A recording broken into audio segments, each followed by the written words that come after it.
This was Zoe Dronfield in hospital in February last year after her on-off boyfriend stabbed her and repeatedly kicked her in the head. Seen here together before the attack, Jason Smith was jailed for 14 years, and Zoe has become a campaigner against domestic violence.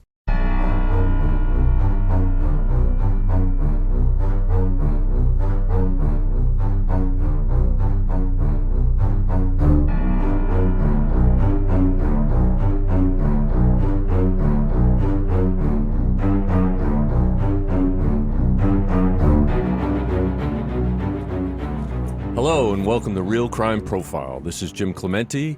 I'm a retired FBI profiler, former New York City prosecutor, and writer and producer on Criminal Minds.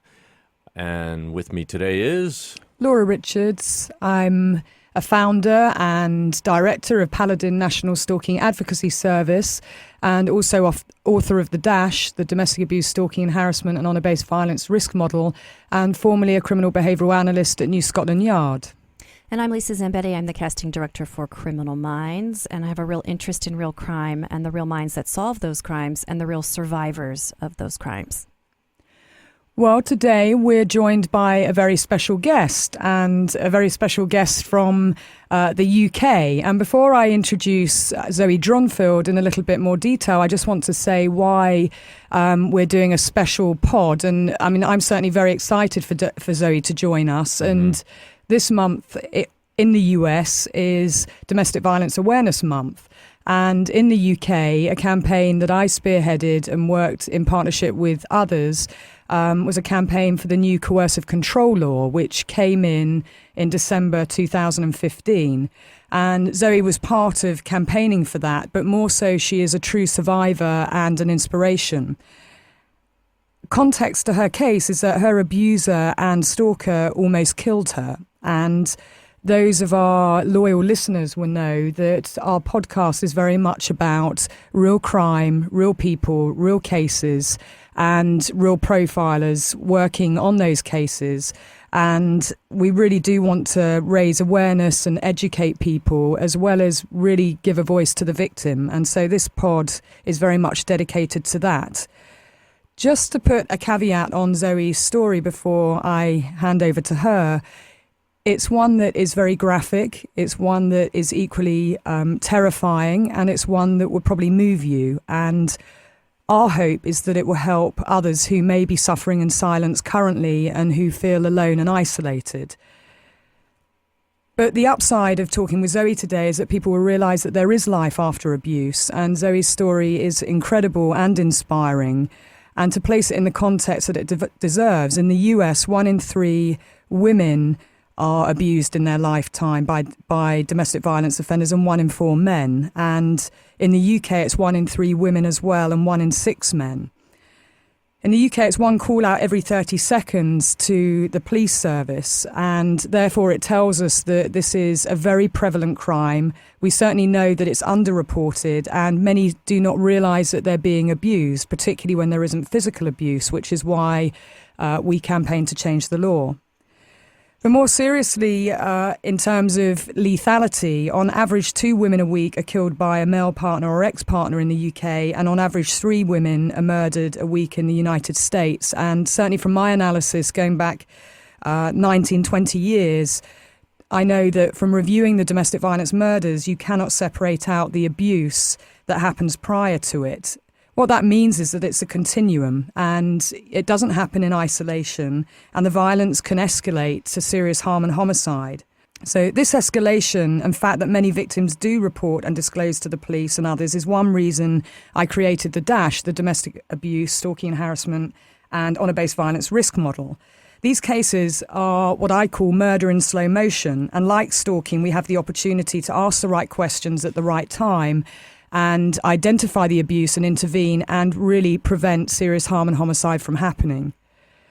The Metropolitan Police Service in London reduced domestic violence by 58% over the last 10 years, and that's no coincidence. That's 33 people less dead every year. And certainly if you ask the right questions at the right time, and if you share information and coordinate the multi-agency response, it really does save lives and save money.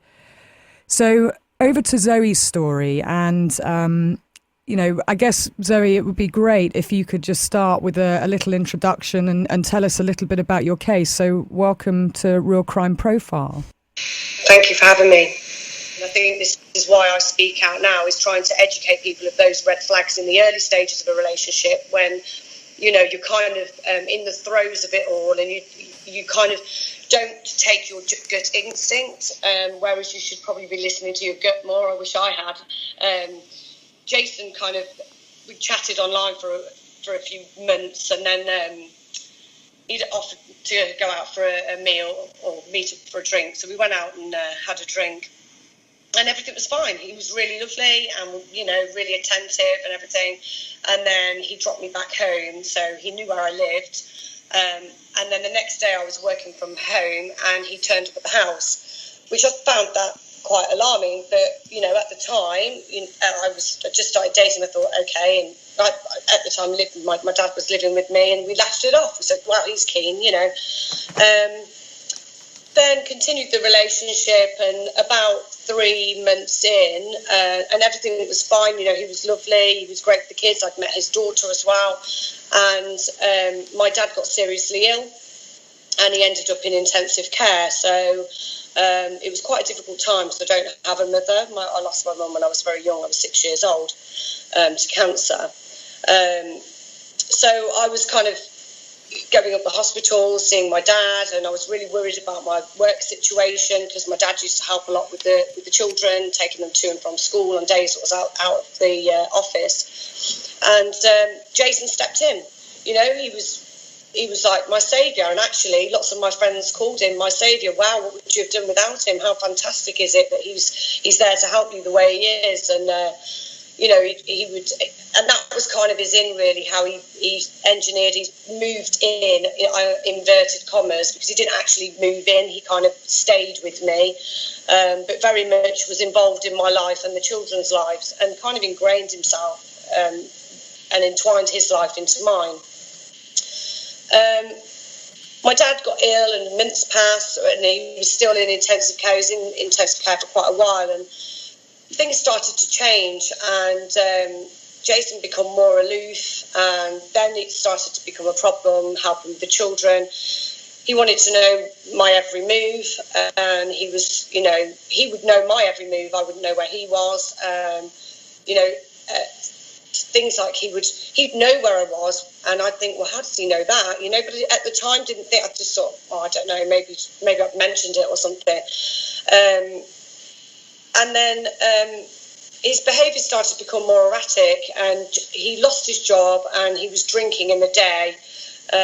So I said, look, I can't have this around the children. So I asked him to leave. I said, look, I think we need some time apart. I've got too much going on. I've got the children, my father, my work.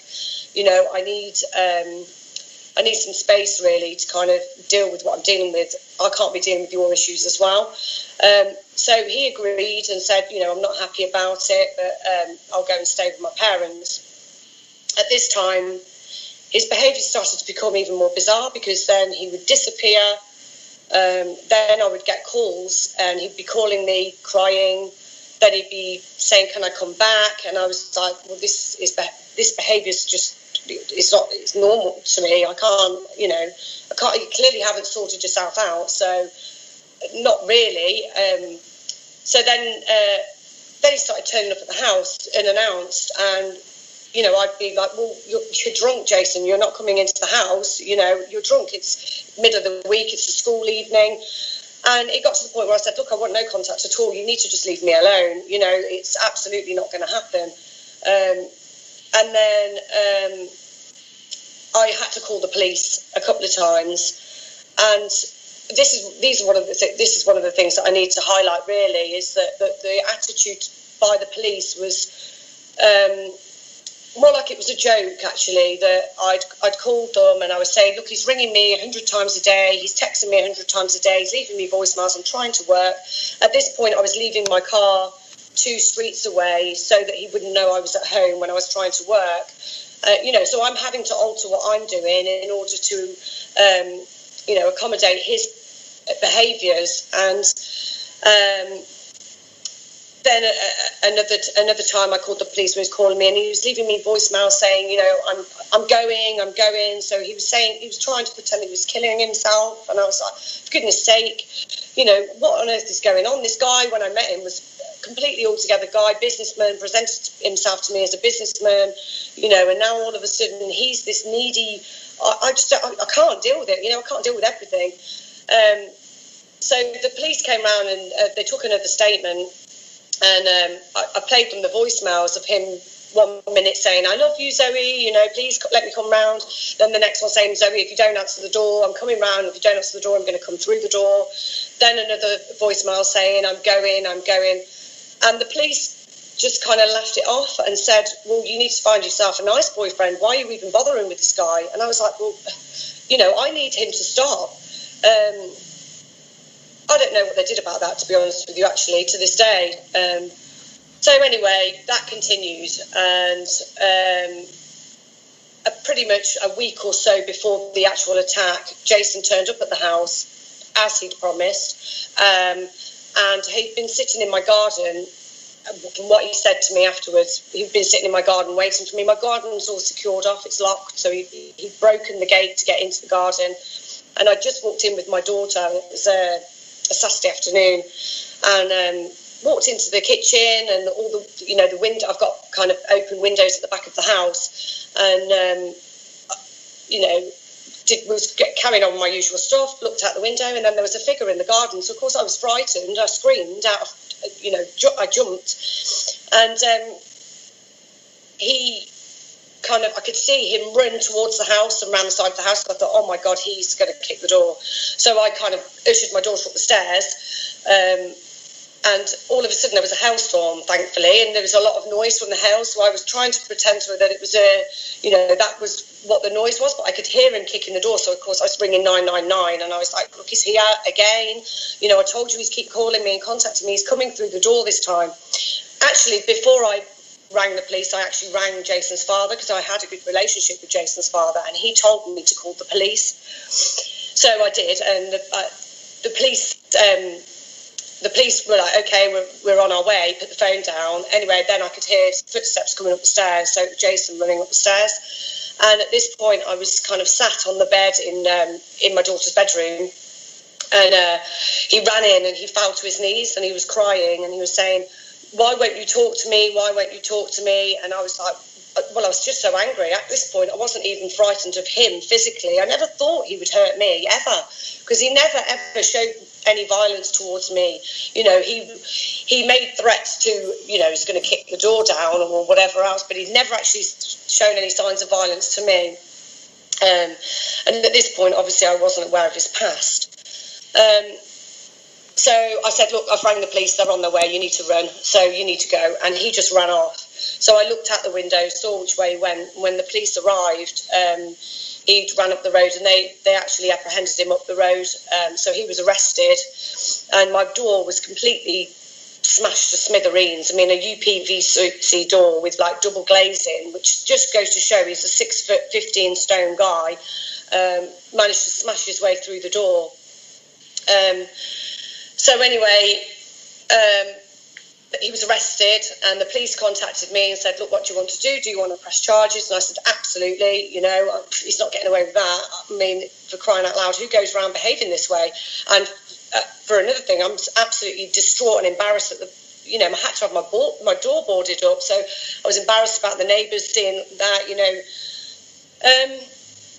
So then what happened was he was actually just released. So of course he just literally started all again. It just started again. He just started contacting me. He was, you know, the same thing, the calls, the texts, the emails, every single platform possible. And it continued. I was just completely exasperated with it. So in the end, I just thought, do you know what? I'm going to go and speak to him. I'm going to go and meet him. I'm going to go and speak to him and just say, look, it's over. Leave me alone. Move on, you know. So 2nd of February was actually the 1st of February, because I think what was recorded in the attack was the 2nd, because it was the early hours of the next day. It was the 1st of February 2014. Yeah, 2014. And I agreed to meet him for dinner, and I said, look, I'm going to meet you in a bar near to where I live. You know, it's where I know that lots of my friends I know. When I go in there, I usually know somebody in there, and I did actually know there was quite a few people in there that saw me that night with Jason. And, you know, I said, I tried to have the conversation with him, and he was just pleading with me.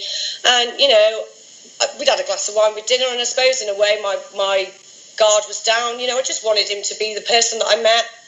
And he said, look, you know, I want to show you these emails that I've got. I have applied for work. I am going to change. I realise that my behaviour's been terrible and all the usual kind of stuff. So we came back to mine, and he showed me the emails.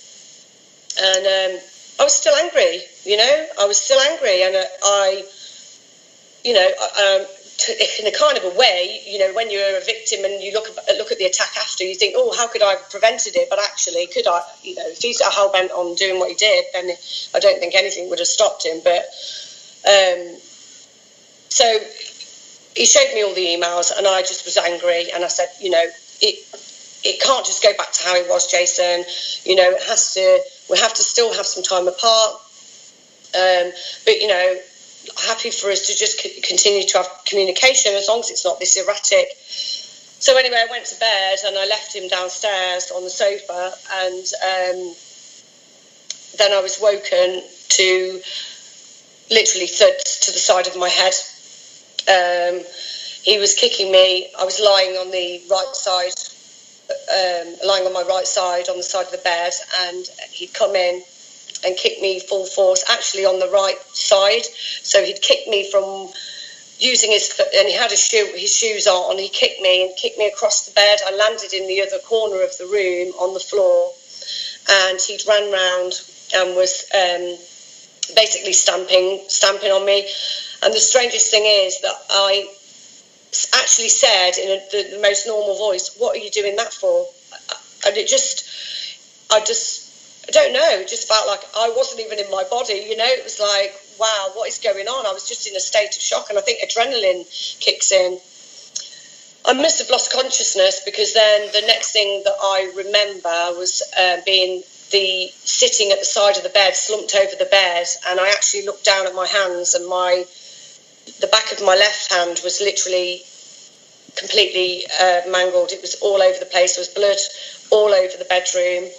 I could feel my arm was broken, and I looked over to the other side of the bed, and he was sitting the other side with a meat cleaver, chopping at his wrists, saying, "We're going together, babe." And I just was like, woof, I'm not going anywhere. I've got 2 children, and I just thought, I've got to get out of here. So I made an excuse and said, I need to get a drink of water, Jason. Can I go downstairs? I need to go and get a drink. And I got down, and I was in the loft, so I'd got down 2 flights of stairs, so there was blood all down the loft stairs, all down the banisters where I was holding on. And I was trying to get into the lounge where there was a landline phone, because he took my mobile. And I went into the lounge, got the phone, and actually hit 999. That call never actually connected, but there was blood all over the phone. So that was obviously in my statement, when I gave my statement to the police that corroborated what I said. And he walked in the door and basically frog marched me back up to the loft and was like, "What are you doing?" And I was like, "Oh, I got disorientated," and he walked me back up. At this point, I remember sitting in the loft saying, "Jason, I'm dying. Please call me an ambulance. I'm dying." And I was pleading for my life. And he called. I don't have the recollection of him making the call. He made the call to the ambulance, and apparently he was on that call for 13 minutes. I don't know what was said, or I know there's a 13-minute recording, but I haven't heard it, so I don't know what he actually said. Anyway, the next thing was that I can recall is being stretchered. I remember someone calling me downstairs saying, Zoe, and it was the paramedics. They were I was in and out of consciousness, and then being stretchered out of the house and being taken to the hospital. And actually, what was frightening as well, because I remember them doing the pain relief test where they're like, what out of 10, where's your pain at, 10 being worst. And, I remember that. And then I remember going into the bay in A&E, and I could hear him shouting, and he was in the next bay. And my cousin actually works at the hospital as security, and he'd seen the name come through and came up and was stood by my bed. And he even said, I can't believe they put him next to you. What on earth is going on? And then I was in hospital. And surviving, Wow. because you had a brain bleed and you'd lost 2 pints of blood. I'd had, I'll start from the top and work my way down, because that's the only way I can kind of remember everything, because I think there was 15 separate injuries. I had a bleed on the brain, I had a cracked eye socket, I had broken nose, I had lacerations to my chin, my face, I had a stab wound to my neck, which was a millimetre from my jugular. If that had hit that vein, I would have had 4 minutes to live. Then I had lacerations to my torso, my shoulders. I had stab wounds, and he severed all the tendons in the back of my left hand. He'd completely snapped my right arm. And my head was just completely twice the size, totally swollen. I just looked unrecognisable. Horrible. That is horrible. I'm sorry that you went through all that. Sorry. Just take a couple of minutes. Sorry. Yeah, Lisa? Yeah, I'm fine. It's a lot. It's horrible. I can't. Hello, it's Jim Clemente and Francie Hakes with a special message about a new show that I'm hosting on Wondery called Locked Up Abroad. In each episode, people tell their harrowing stories of being convicted of crimes and jailed in foreign lands, or kidnapped and held hostage in war-torn countries. These are definitely worst case scenarios. They're truly frightening situations. Yes, no best cases here. But it is fascinating to hear how they manage to survive these ordeals. In the first episode, Midnight Express, Billy Hayes tells us about being imprisoned in Turkey for smuggling hashish. Oliver Stone even made a movie about it. But that was the movie. This is the real story. I even had the chance to interview Billy Hayes recently, and he told me the whole story behind the story of how he escaped a Turkish prison. He even told me that he went back to Turkey years later. You have to hear his story to believe it. And now, in his own words, here is Billy Hayes. But that's a horrific experience that you went through. But, that's so heroic that you kept yourself alive for the sake of your kids. In order for us to get change, people need to hear the harrowing details of what I went through. And then, that's just part of it. That's just the very start. The rest of it, to me, was worse, and I'd have gone through all that again, because my children are my world, and what came after was worse. I mean, I always remember, Zoe, when we met for the first time, because one of the things for our listeners to know is that, yes, I've heard Zoe recount her story many times, but every time I learn something new. But it was your absolute determination to survive. And when you said to me, he told me he was going to take me with him and that we were going to die, and you turned around said, you're not going anywhere.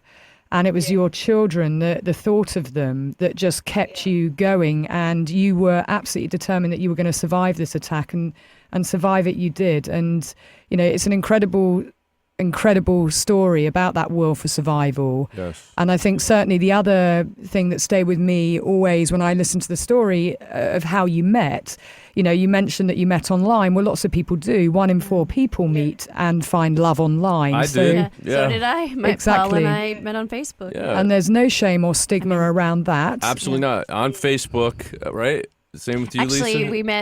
we met on Match. Sorry, we met on Okay. Match.com. All right, but still on the internet, and Facebook is especially because they're friends of yours. I looked at all his pictures and his daughter, and there was pictures from many years. So of course you build up a picture in your own head what they're like, and conversations that he's had with other people. So you think you'd pick something right, up. and those warning signs. I mean, I remember you saying that, you know, he was very attentive to start off with, and, you know, this guy was almost too good to be true, in inverted commas. You know, he became your sort of savior. He did everything that he needed you to help you, you know, a young mum with 2 children, and with your dad, and he did everything. He filled in all the gaps and was always helping you. And so he kind of finagled his way into your life in a way that actually, you know, he presented as sort of the person that was going to enhance your life, but knight. actually, which we know doesn't exist. And that's what a lot of my friends said. We're like, wow, he's amazing. And so, of course, when things start to unravel, you keep going back thinking, yeah, but he was amazing. You know, he was amazing. He did all this amazing stuff when I was going through something so terrible. So what's going on with it? I think that's difficult. That's the difficult part for a victim, is to erase the good times that happened at the beginning, and they often do keep going back, thinking, well, maybe we can change it. When someone presents and they are all the things that you want them to be, you know, it is very, very empowering, but also kind of seductive. Well, we're human, aren't we? You know, and that's how marketing works. That's how we buy things, you know, is we're seduced into it. You know? And some things can seem so romantic, you know, showing up at your door. It can feel like, oh, he wants to see me so much. You know, in the beginning, those, I don't blame you for not seeing them as red flags, because I've had people in my life suddenly show up and they have flowers and are calling you, and it can be very, I don't know, it can feel really good to get that kind of attention. Well, is it romantic, or is it, you know, an attentive, or is it about control? And they're some of the things that you and I have talked about extensively. And of course, one of the reasons why we campaign, certainly for the stalking law, but the other end of it is the coercive control law, that these softer kind of things that could be seen as romantic, we have to ask the question, well, you know, are they warning signs? Are they things that you should be concerned about? And I think the relationship moved on quite rapidly because he was trying to move it along. And he really did insert himself in your life in every way, which I think you really eloquently described. I have a question. When you said that after your first date that he ended up driving you home so he knew where you lived, was that something that just happened organically, or did he say, well, you know, meet me there and I'll drive you home? Did he engineer that, or did that just happen by happenstance? It just happened. I mean, to be honest, I don't think he drove. I think we got a cab, so he dropped me first. So, you know, it's one of the things people share cabs all the time. You know, he dropped me in the cab first because realistically, the gentleman thing to do would be to drop the lady first, wouldn't it, rather than leave me in the cab on my own. So again, that wouldn't be an alarm.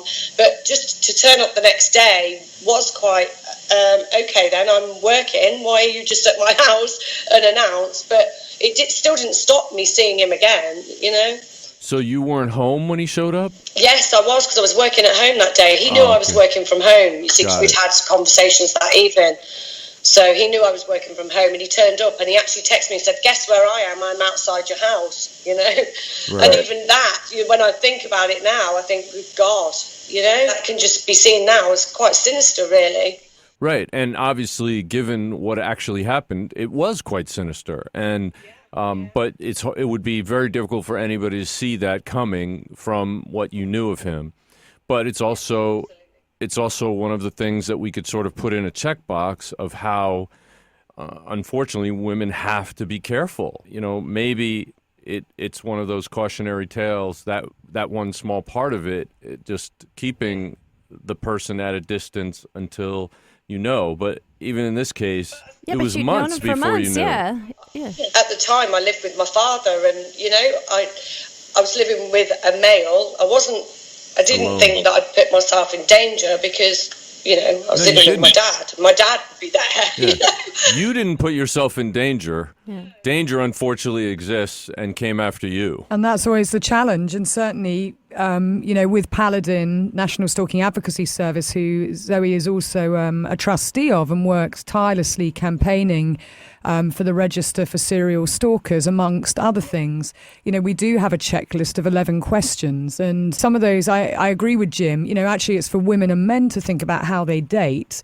The minute you open up everything in your life, whether it's allowing someone to become a friend on Facebook or, on social media or coming to your address, there is a cautionary tale here that we do want to educate people to think twice before they do that. But not all abusers present in a way where they have two heads and they're going to be, threatening. They may use other tactics, and charm is certainly one of them, and pushing the relationship along very quickly is something that I see, relatively often. Yeah, I mean, it happened to me. I was stalked by a woman who I found out later had done all this preparation before she even met me, had come in and out of the courtroom when I was trying cases, that she had made a whole plan, found out a bunch about me, and then used that information to try to get me to help her, actually teach her how to water ski.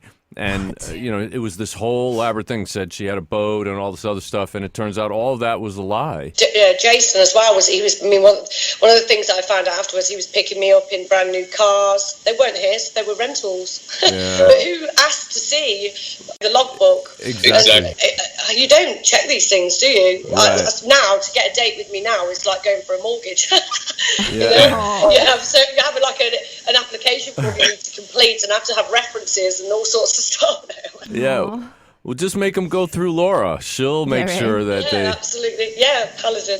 I have a few checks and balances that people have to meet. And I think, Jim's case in particular, and, we know how prevalent stalking is. It's tip of the iceberg of what we hear about. It's about 5 million in the UK. Certainly over here in the US, it's just under 8 million. And we know it's underreported too, but stalkers and abusers will do their research and they will try and find a way to engineer getting time and space in your life. Chance meetings, yeah. It was, and then it got to the point where, she was actually violating security in the building, in the office where I worked as a prosecutor, and she was following me. She was trying to find out where I lived, but fortunately I became aware of it and was able to stop her. But, it got really bad, and the same kinds of things like 100 phone calls a day and the threats to kill herself and even creating family emergencies that she wanted me to help her with and all that, just to try to continue this. And I ended up having to move. I moved away. So you had to disrupt your life. Yes, because absolutely. Yeah. And that's what many people have to do. And that's really why, everything you've described, Jim, and certainly I was listening to Zoe again, I always write down, what I would call the risk factors, the warning signs. And there were certainly plenty in Jim's case. And, I always say to people, it doesn't matter who you are or what you do for a living. If something doesn't feel right, trust your own instinct about it, because it's normally not right. And that's one of our golden rules with stalking. It doesn't matter what anybody else tells you. Right. It's going on what you have the sense of the whole situation. And, I remember you saying, Zoe in particular, that things just before Christmas and, in the relationship were deteriorating, and that, he was becoming more needy and he'd lost his job and he started drinking, and all these things are risk factors, right? Of an escalation of behaviour. It didn't happen out the blue as such, but you did very clearly say he had never been physically violent to you. And I think a lot of people think, well, because there wasn't physical abuse or physical violence, ergo... There could never be. There would never be. Right. And that's a faulty assumption, as we hear, certainly from your case. And I think with that as well, that you think by reporting it, it's not taken seriously because there isn't anything physical going on. So they go, just put the phone down, just don't answer the phone. They don't realise that you have to actually alter your life. Right. As Jim did, moving and disappearing himself. And as you did, and of course, some of the advice from Paladin, the golden rules, and what we're trying to do with the register, we're trying to ensure it's not the victim that has to change everything.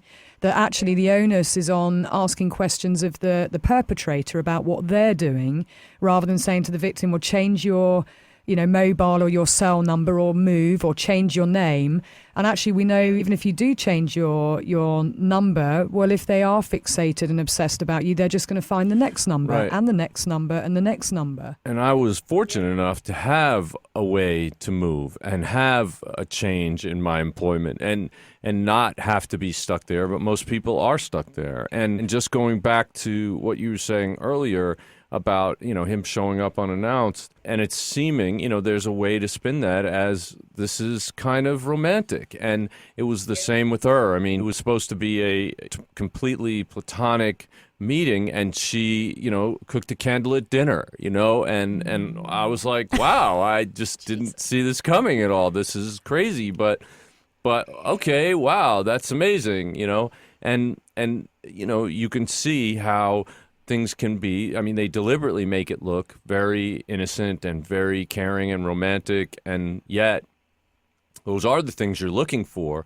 But I think it's the speed with which they happen that should be a red flag to everybody now, that we can learn from our experiences. I mean, I'm really blown away by how much you were able to survive. Obviously, you're a very strong person. Yep. You pulled yourself together, and obviously your children were your motivation for that.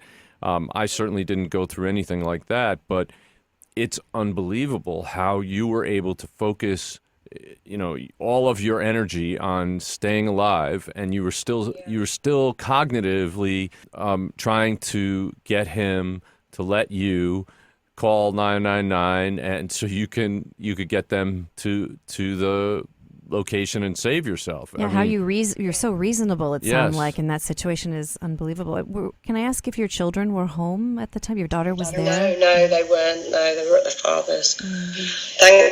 Thankfully. And just to say, I agree with Jim, and I'm always, in awe of you, Zoe, of being able to talk it through in such a calm way. And I know you do so because you want to raise awareness and you want to make sure that people understand what the warning signs are. And certainly we do have the 11-question checklist about stalking, and we also have the dash. But, I mean, you did call the police, and this is the other point to make. Of course, there are many points with your case, unfortunately, about the learning, but 3 times you called the police and it's not taken as seriously as it should have been taken. And, of course, that disempowers you.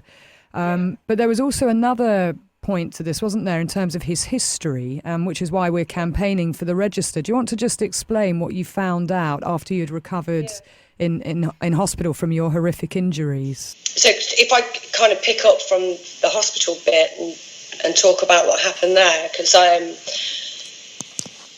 was in hospital for 2 weeks, and while I was in hospital, the father of my daughter actually served me with court papers for custody of my daughter.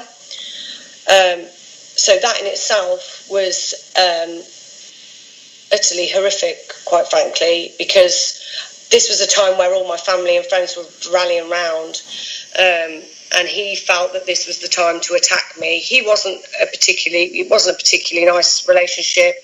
There was no physical violence, but in hindsight, again, looking back, it was abusive in many other ways. So I was dealing with that. But just to talk about, going back to what you just said, Laura, about the other victims, the fact that he was a serial offender, I went public with my story when I come out of hospital, and the story went in all the national newspapers in the UK. And in that time, I was contacted by 13 other women that he'd actually done this to over a 10-year period, who were all on fast response with the police. He'd never moved out of Coventry, so they were all within Coventry. So they were all under the same police force. He was known to police. And one of the victims, 10 years prior to me, was actually a serving police officer and still is a serving police officer. We're actually really good friends now, and she campaigns with me. So the fact is that he'd done this time and time again, gone through the courts with Carmen, the police officer, and she'd actually said in her closing statement to the court that this guy is a dangerous man and he's going to kill someone one day. And then 10 years later, it almost happened to me. But in between that time, he'd also done this to other women who he'd ruined their lives. Now, I did ask them if they would go public as well, because I thought that would strengthen the story, the fact that he'd done this time and time again and got away with it. They were all too traumatised by what they'd been through, and, you know, I can completely understand that. A lot of them told me their stories, that when he was in a relationship with them, he was checking the car engine to see if it was warm, to see if they'd left the house, be locking them in the house. He would strip them naked so they couldn't leave. So by the time he'd got to me, he'd honed his techniques so that he was very manipulative. So I kind of think about, you know, times where, because I'm quite an assertive woman, and, you know, I'm a businesswoman, and, you know, I know what I want, and if I'm busy and whatever, and I think, God, how many times did he walk out the room and think, goodness me, you know, because he must have been holding it together, because he clearly is an abusive man. He's done this over years. So, yeah, I mean, that's why I'm such an avid campaigner for the serial register, knowing that sex offenders are all on register, you know, they're on a register in the UK, that can just be opened out for domestic abusers and stalkers. So it is a simple thing for them to just change, and I can't understand why they haven't done it, you know, and I think the campaign has been running for quite some time, hasn't it, Laura? We started it 2 years ago. I think we've got, in essence, but certainly, you know, I created a report in 2003 that showed that stalkers and domestic violence offenders were getting away with it. And that was the title of the report. And so I made the recommendation when I was at New Scotland Yard. And again, when I was the ACPO, the Association of Chief Police Officers Violence Advisor, we made the recommendation again. And certainly in the parliamentary report for the law change on stalking, we made the recommendation there, because stalking is about fixation, as you know, Zoe, and certainly with domestic violence, it's about power and control. And actually, those abusers who keep getting away with it just get better at what they're doing and playing the system. Yeah, and I think maybe looking at it more generically, stepping back and just saying these are pattern offenders, these are serial offenders. It should be a serial offender registry. Yeah. Irrespective of what the offenses are. Why do you have to only excerpt out certain offenses and say they're bad enough to have these guys registered? If they are repeat offenders, for human beings, the best way to predict future human behavior is a past pattern of behavior. And so for human beings who commit crimes in a serial manner, they should all be registered, period. Exactly. And we do exactly the same with sex offenders in the UK and here. And actually, I've been talking about, you know, the register over here as well. Certainly, we've had it debated in Parliament on a number of occasions. And there's no reason why our violent and sexual offenders register, it's called VISA, is not expanded out for our serial stalkers and domestic violence offenders. So, you know, currently we have a petition that's running, and we'd like our listeners to, we'll tweet it, but share it, but also sign it. I think it's about 127,000, isn't it, Zoe, currently, of people who have signed and supported it. And we know that it will save lives and it will save money. And, you know, the onus with the register is also creating new orders that, like sex offenders have orders placed on them, this order would be different from, say, a restraining order that is a prohibitive order that says don't go near X. This would actually be much more about a positive obligation placed on the serial offender that if they change their name, if they try and move, if they start a new relationship, if they move abroad, they have to notify the police. And it's actually much more akin to closing their behaviour down and monitoring them and asking questions of them rather than asking questions of the victim of why you went outside if you knew that he was outside your house and there was a restraining order, which, you know, and we want to change the focus so that the questions are asked of the perpetrator and not of the victims. Because with sex offenders, you know, as Jim well knows, I mean, when there's an order placed on a sex offender and let's say, you know, their preference is a child, if they go to a school and there is an order placed on them not to, it's not the child that's asked why they were in the playground, it's the perpetrator that's asked questions about their behaviour and they are closed down and recalled to prison. And the same should be of serial stalkers and serial domestic violence offenders. And I think that will change culture, because I think we have a real issue with the culture in all institutions, courts, you know, police. There's a there's a culture of blaming the victim somehow. And I had that all the way along, where I just thought, nobody's listening to me. It's like, it's my fault. I've asked for this. No one's saying, well, why did he do this? And he needs to be changing. I was even told by a police officer that, you probably will have to move after when he gets released. I was like, well, I'm not moving. And why should you? Why should you have to change your whole life? And this is one of the things we're trying to, ensure cultural change happens, because it is the perpetrator that should be asked those questions. And, when you were talking to the police and they are aware of his history, well, they should be, because they should be doing all the intelligence checks and knowing that he is a serial offender. They should be doing much more to protect you. That was one of the things that really fell down. And certainly with my background in intelligence, why I created a risk assessment toolkit is so that they ask the right questions, but join all the intelligence and information up to try and keep victims, the current victim, but also future victims and their children safe. This isn't just about highlighting what the challenges or the problems are. We've actually created some real solutions of what should happen to try and keep people safe. And it's the framework and the culture that does need to change. Yeah, that's what's so upsetting to me, is to hear you say that the police just never took it seriously. And I was actually writing down what you were saying, and it reminded me so much of Nicole Brown Simpson. I mean, it was almost verbatim, the kind of things that she said to the police. So it's just, how do we change that mindset? We hear it just too many times, and certainly the victim's voice. I mean, this is where advocates are worth their weight in gold, as you know. So we have a team of specialist stalking, they're independent stalking advocacy caseworkers, and they can be the voice of the victim in the system when they're not being taken seriously. And the same with domestic violence advocates. And you are a survivor, and it's incredible that you're here with us still to be able to tell your story of what happened, because many victims are not. And no, absolutely no. And I think it's harrowing to go over it, but there's just, I think the complexity of what I went through and the different things that happened, it just shows that no one talks to each other either. I had to tell my story so many times, over and over again, and these people should have known. They should have been talking. There should have been somebody talking about what was happening to me. So, I mean, I haven't mentioned it yet, but the harassment I was getting from prison when he was contacting me from prison. So he'd got remanded straight away. So he was literally in prison straight away until he got put into a courtroom.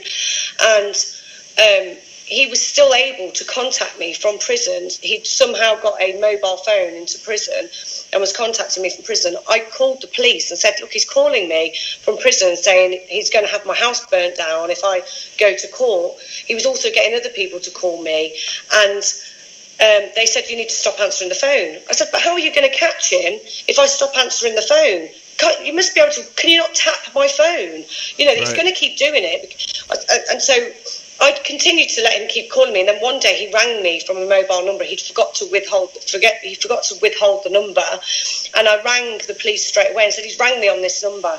And so they got him, but most victims, I was put in victim mode by the police by saying, stop answering the call, whereas they need to collect that as evidence. So I just found that bizarre as well. And again, this is where an advocate can raise those questions of the organisations and the agencies involved, because, hearing your story again, Zoe, it's not just that you're fighting for your life and you're trying to survive, but you also have to take on the system, and you have to fight and battle with the system every way. And this is where, again, advocates can really make a real difference. And I know afterwards, he was charged with a separate offence, given that he was calling you from prison. Yeah. But I know that you reached out to his father, didn't you, to ask him to tell Jason to stop calling you. Can you just explain what happened? Yeah, so I texted his dad, and I got on with him because he, I said earlier about when he kicked the door. The first person I rang was Jason's dad and said, he's at the door, he's kicking the door, and he said, ring the police. So I texted him and said, he's calling me from prison. Can you tell him to stop? I want nothing to do with you or your family. In total, there was 3 text messages to his father and 1 message to his sister. And then I was actually called by the police on a Friday evening at 9 o'clock which I found bizarre in itself because I'm a victim of a hideous crime. I'm a single mother of two at home on my own at 9 o'clock at night on a Friday. I'm getting a call from the police saying, yes, Mr. Onfield, you've been contacting the Smith family, and if you continue to do so, we're going to have to call you in and interview you for harassment. So I was actually hauled in. And this is when I got in contact with Paladin and said, Laura, what am I going to do about this? What do I do? Laura thankfully stepped in. And that's, again, like you were saying, Laura, at the time, it's just one thing after another. It was like, how many more things do I have to deal with? Without the help of Paladin, I don't know what I would have done. I'd have probably gone to that police station on my own, to be honest with you. I went, luckily, with a solicitor. But, in these situations, we don't know what can happen. And in the grand scheme of things, I found it preposterous that I was actually being called in. But I was called in for harassment for 4 texts. Crazy. That's incredible. Yeah, but yet you told the police repeatedly that you were getting 100 a day, and they did nothing. They did not call him in. They did not bring him in and warn him. They did not do anything that they did to you. How do you explain quite this? remarkable. Is this like a gender bias? I mean, what is this? This is insane. Is it a gender bias? What is it? Well, we do see that. I saw it actually in a number of other cases, not just Zoe's. In the Chambers case, there was a mother and daughter, Shania and Christine Chambers, who were stalked and murdered by David Oakes. And actually, she had reported it on 16 occasions, and that her children were being caught up in the abuse. And interestingly, he calls the police once when there's a family court hearing, and he says that she's been a neglectful mother. And with that, they send a unit round to her house and they search her house. They go through all the cupboards and they're looking for signs that she's been neglectful. And her voice was very much saying, well, hang on, I've been calling you to protect me and my children, and yet you take it much more seriously when he calls up. And I think, we do see this epistemic imbalance at times, and this is where we absolutely must have advocates and services that are resourced to be the voice of the victim. As I said to Zoe, when that phone call, she called me, it wasn't a surprise, because we see the stalker turn the lens on the victim time after time after time, and they're taken much more seriously.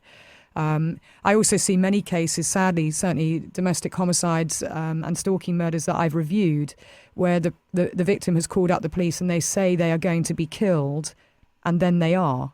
And in those reviews, everyone, questions how it is that the victim knew what was going to happen. And of course, this is a high risk factor. And oftentimes the risks just are not understood. Certainly with Zoe's case, you had very many of the high risk factors that were there, and the police still not taking it seriously and calling you in on a Sunday to interview you. Even if they'd Googled your case, if they didn't even use the crime reports, they would have seen the horrific injuries that you had survived. But certainly there are many victims in the UK and in the US and, in particular, who no longer have a voice. And that's the reason why we campaign and we have Paladin and we do the work that we do, from Claire Burnell, who was stalked and murdered in Harvey Nichols in 2010, to Holly Gazzard, Julia and Will Pemberton, Anne-Marie Birch in Kent, and Jeanette Goodwin, Maria Stubbings, the Chambers case that I've talked about. And here in the US, Lyric Benson and Eileen Garnreiter, Rebecca Schaefer, Laura Black. Sadly, we could talk in just victims' names of those who have been stalked and murdered, and where the lessons, still have not been learnt. And I think certainly we all feel very strongly about the education and awareness side and highlighting where those risks are, which you have done very eloquently, Zoe. So to throw it open to you, first of all, to see if there's anything else you want to cover before Lisa and Jim can weigh in with any questions that they might have. Another thing that I probably want to highlight is the court system, because I briefly touched on it earlier about the family court and being served with those papers for a custody hearing. And I was actually told that I was actually served papers for the custody hearing, and I was meant to be in Crown Court on the same day. And I contacted the courts and said, I'm meant to be giving evidence as a witness and a victim in Crown Court for a serious case, and I have this other issue that's going on with family court around my daughter, and they're on the same day. They said, well, you're just going to have to attend. Now, there just doesn't seem to be any common sense in any of the institutions that you talk to. One, I shouldn't have even been in family court because actually there were no risks whatsoever. There wouldn't have been any reason for me to be in a family court situation prior to that attack. He was an opportunist and used that attack in order to get me in a family court situation. But again, that institution didn't even do any due diligence or background checks on him prior to, passing custody over to him. So I had that whole battle going on alongside the court case with Jason Smith, and life savings were diminished because of it. And I know that the family court is a process that's used often by abusers to continue the stalking and the abuse. Many times it is, and those two systems, the family court and the civil system and the criminal justice system, rarely join up and rarely speak to each other. So, I mean, to have you scheduled to appear in both on the same day, and this is why we talk about secondary victimization at the hands of the system. It's not just what you experience at the hands of an abuser. It's them battling and fighting the system too. Yeah. And it's, I have to admit that was probably the hardest part, and you're trying to recover and you can't because you're having to fight again. It just seems very archaic. The whole system just seems extremely, it's in the dark ages. Well, it is, and it doesn't have the victim's voice at the centre of it, and that's, of course, what we're trying to change, and Real Crime Profile is playing its part in raising awareness and ensuring that, you, Zoe, and others have a voice, and that professionals hear that voice. And so, Jim, is there anything you wanted to ask, or...? Well, you had mentioned earlier that it was almost worse what happened after the attack and you almost getting murdered. And that's a pretty strong statement. And I think it's a lesson to be learned by people who are in the profession of law enforcement and those related professions, that they have a very, very high responsibility to take care of victims of crimes, to help them and not to make the experience worse. And there are certain things that you have to go through, medical examinations and evidentiary things and legal issues and all that. And so there are things that have to be done. But you can also treat somebody with respect and dignity and make sure that they're protected during that process. And it sounds like that was woefully inadequate in your case. Yeah, I really do think that agencies need to be joined up. I mean, there just doesn't seem to be any linking up. And they work joined up. They have to. The ambulance arrived with the police. So, but it all seems to fall down.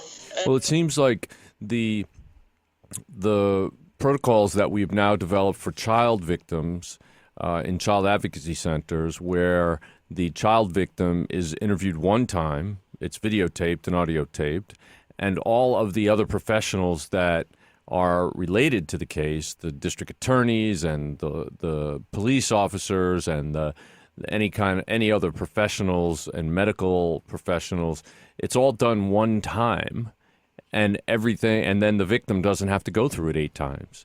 And then you don't have to create a situation where the victim is constantly put through this over and over again. It sounds like it should be applicable in any kind of victimization case, and we should expand that model of the Child Advocacy Center to a victim advocacy center, as opposed to just, again, narrowing it to one type of crime. Right, and we do have family justice centres. I mean, there's a very good one in San Diego, and we sort of modelled a very similar one in Croydon in South London. But there aren't enough of them, and they employ a very similar process to ensuring that, agencies do talk to each other.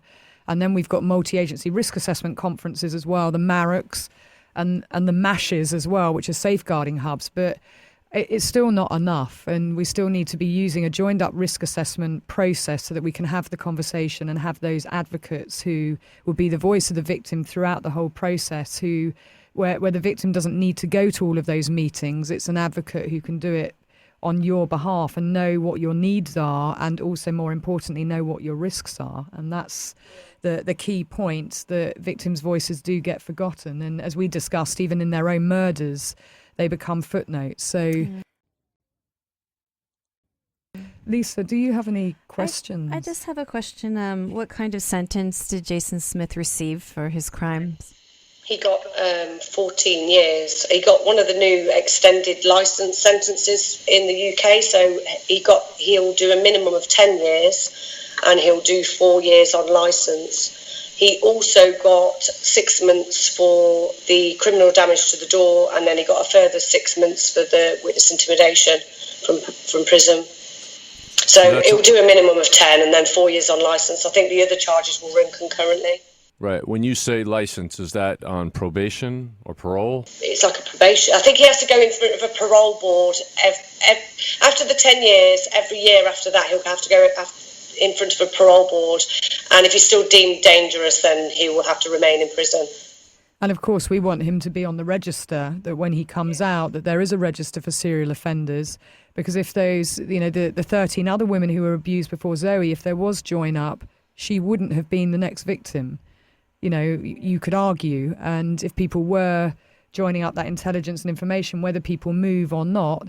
But of course, we've got a lot of campaigning to do between now and then, Zoe, and our call to action, really, so what are some of the things that our listeners can do? Zoe, do you want to say a couple of the things that you would like our listeners to think about and do?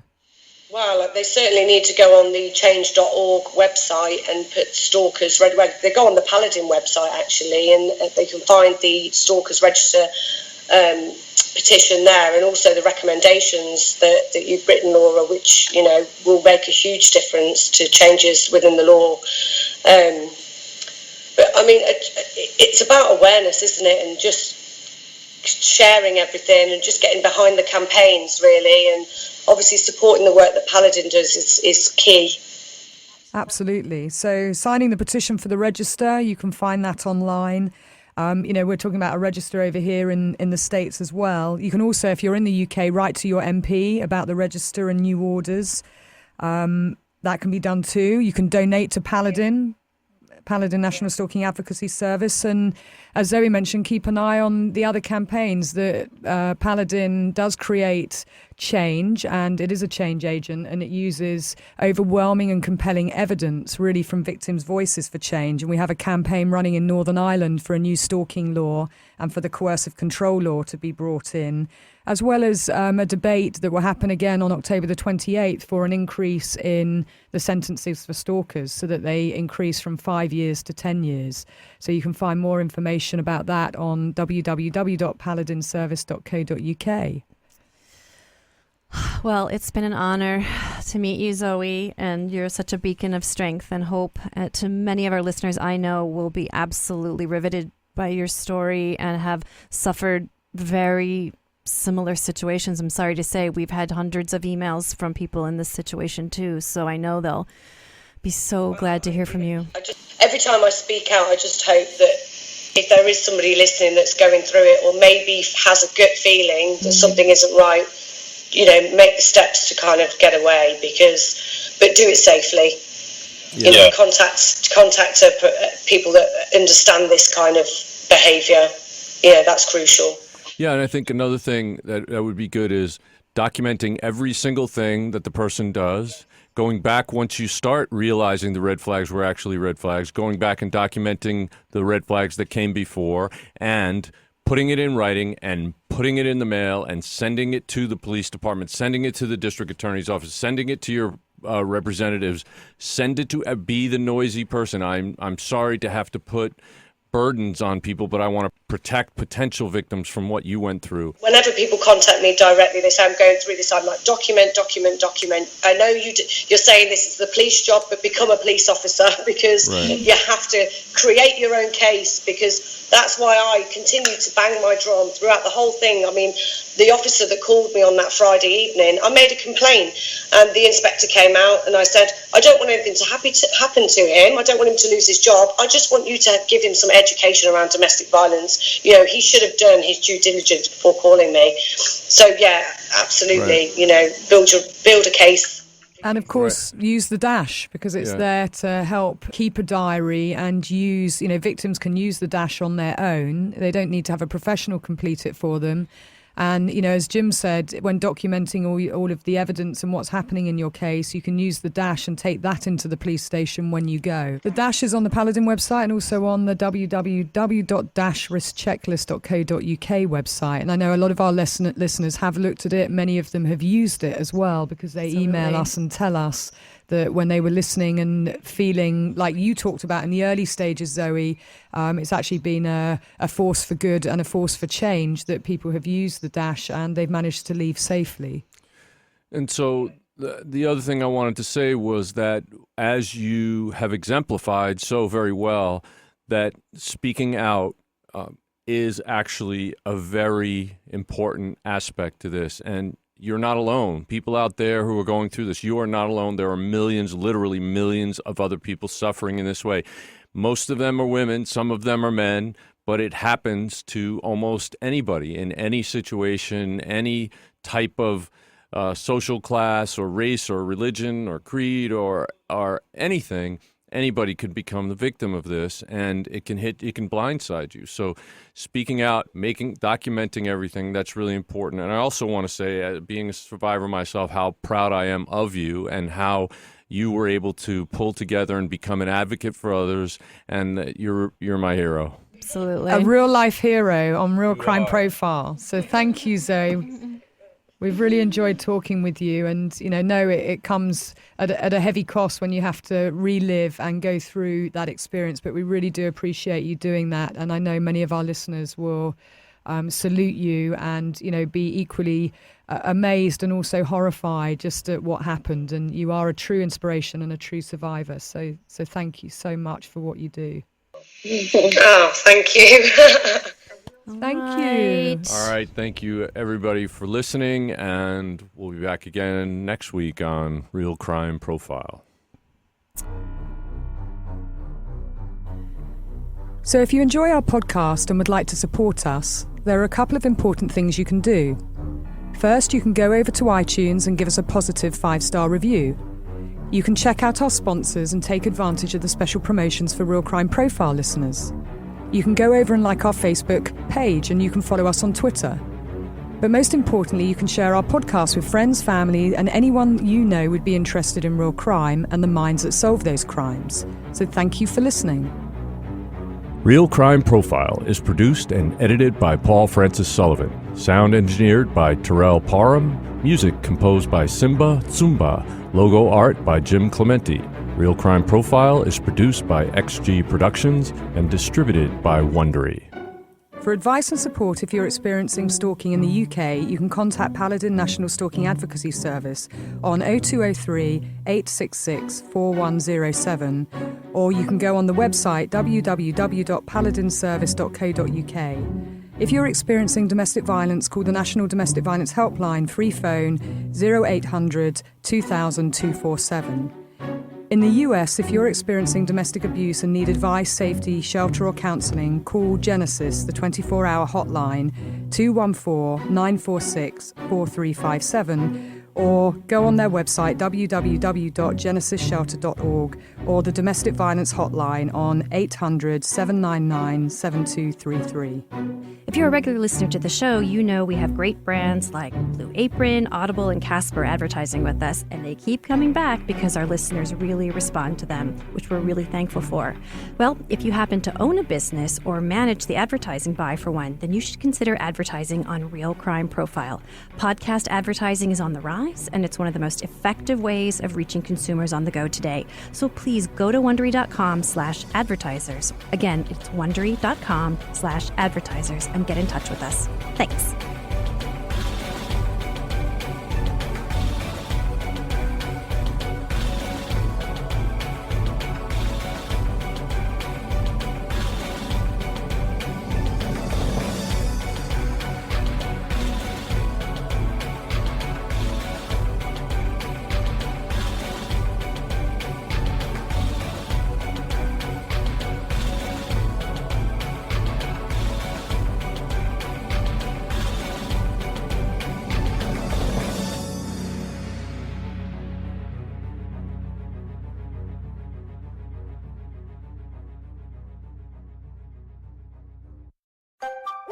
Bye.